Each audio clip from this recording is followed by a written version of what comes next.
आपने बाली को मेंशन किया, राम ने जैसे बाली को मारा उस पर भी अक्सर कहा जाता है कि ऐसे कैसे मार दिया, पीछे से क्यों मार दिया, अगर सामने से राम क्यों नहीं लड़ते। हालांकि लोगों को ये पता है कि वाली को एक वर मिला था कि जो लड़ेगा उसकी आदिशक्ति उस पर आ जाएगी, फिर भी भगवान होते हुए भी या भगवान का अवतार होते हुए भी आपने पीछे से क्यों मारा। अच्छा, तो ऐसी कोई बात ही नहीं है कि आधी शक्ति वाली की चली जाएगी। ऐसा भी नहीं है।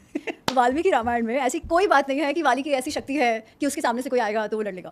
हुआ क्या है, कॉन्सेप्ट ही बताया था ना सीरियल में। नहीं, सीरियल में बताया है पर वाल्मीकि रामायण में ये नहीं है। अच्छा, ठीक है। सीरियल में कहाँ से, मानस से बताया? मेरे ख्याल से मानस में भी नहीं है, ये शायद किसी और रीटेलिंग से है। मानस में भी ये बात नहीं है। ओके, आज होता तो ट्रोल हो जाते ना। एक्चुअली पर आजकल भी देखो कितने सारे लोग क्लिकबेट के लिए कुछ भी करते हैं, है ना। सही बात है।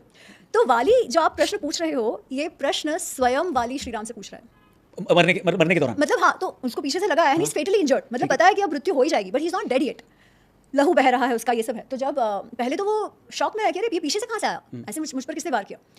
उतनी देर में श्री राम लक्ष्मण सब चले जाते हैं एंड वाली को समझ आ जाता है कि इन्होंने मारा है। तो वो कहता है कि भाई मुझे तो मैंने तो जो सुना था कि अयोध्या के जो राम है वो तो बहुत धार्मिक है, बहुत वर्चुअस है, ऐसे हैं वैसे हैं, पर आप तो तपस्वियों के कपड़ों में अधर्मी निकले, क्योंकि आपके साथ तो मेरी कोई शत्रुता थी नहीं, तो आपने मुझे क्यों मारा, और वो भी पीछे से मारा, इस तरह छल करके मारा, ये तो अधर्म है, ऐसे वाली बोलता है।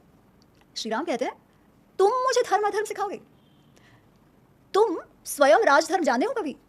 अगर तुम राजधर्म जानते, अगर तुम धर्म अधर्म जानते, तो तुम ऐसा वाद विवाद ही मुझसे ना करते, और तुम वही करते जो मैंने किया है। फिर वो समझाते हैं कि उन्होंने क्यों किया है। वो कहते हैं अयोध्या का जो राज्य है वो चक्रवर्ती राज है, इसीलिए भरत जो है वो इस पूरा जो क्षेत्र है वहाँ का राजा है, और मैं यहाँ वन में भरत का प्रतिनिधि हूँ। तो जहाँ पर भी अधर्म होगा वहाँ पर दंड देकर, अधर्म करने वाले को दंड देकर धर्म संस्थापन करना मेरा कर्तव्य है। तुम्हारा अधर्म क्या था?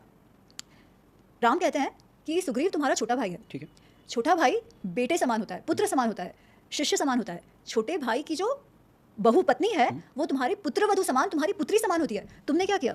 तुमने अपनी ही पुत्रवधू को जबरदस्ती छीन लिया, किडनैप कर लिया और उसके साथ दुर्व्यवहार किया है। ऐसा मनुष्य जो अपनी माँ, बहन, बेटी और छोटे भाई की वाइफ मतलब पुत्रवधू पर इस प्रकार कुदृष्टि डालकर गलत व्यवहार करता है, उसके लिए स्मृति में एक ही दंड है, तस्य दंड वध स्मृत। ऐसे मनुष्य के लिए केवल मृत्यु दंड ही है।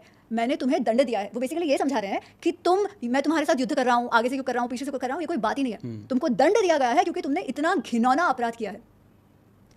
तुम अगर राजधर्म समझते तो तुम यही करते, वो ये समझाते हैं। और फिर और वो 2-3 लॉजिक देते हैं, but basically this is the key part. So this is why. But फिर भी पीछे से मारना ऐसे कोई उसका हिस्सा नहीं था जो आप ये कह रहे हैं कि वर था और ताकत था, वो बस मार दिया ऐसे। देखो, it was a part of strategy and part of दंड। ठीक है, कि अगर कोई अधर्मी है तो उस अधर्मी का विनाश करना आवश्यक है, उसको दंड देना आवश्यक है।